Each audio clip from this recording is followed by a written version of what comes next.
6:48 on the clock right now. June is National Men's Health Month. And for a lot of men, their physical health is the top priority. But it's important to remember mental health is equally important. And just like there are plenty of places to work on your physical health, there are a variety of places with trained professionals that focus on mental health. So this morning, we're taking a closer look at one of those places.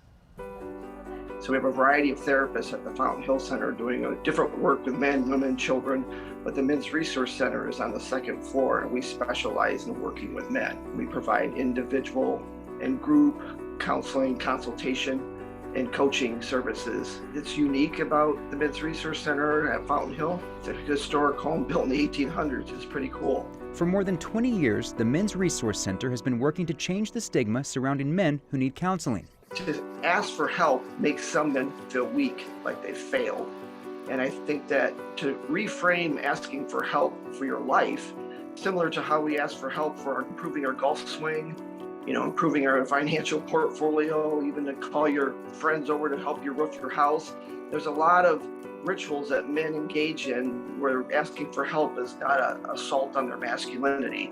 And so the hope is, as we move into the 21st century, in our specialty at the Men's Resource Center, is to show men that asking for help is smart. No one should go without support, without help, just because of finances or because they think people think less of me. On the contrary, we have great respect for people who say, look, I can't do life alone.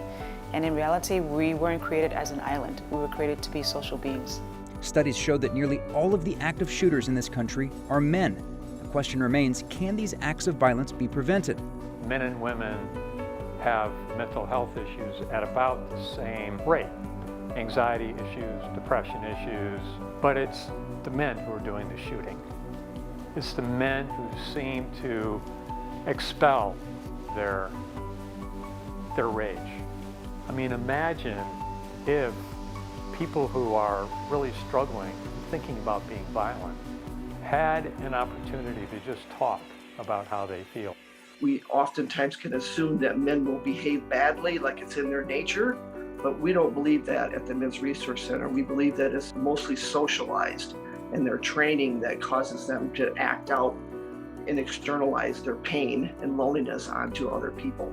And we work to help men work on the inner pain and the inner turmoil that's going on inside them so it doesn't flow out and hurt other people.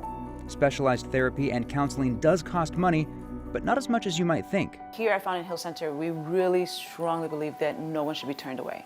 Each therapist has their own sliding scale so that it accommodates to that income of that individual. We're really trying to help men to be healthy, to develop connections with other men and friendships and healthy relationships with partners so that, we can have a safer world. And in addition to everything else, they're also working to launch a boys program where they speak with middle school students about healthy masculinity. If you or someone you know is struggling with mental health, you can call the National Suicide Prevention Lifeline. The number is right there on your screen. Services are free, confidential, and available 24/7.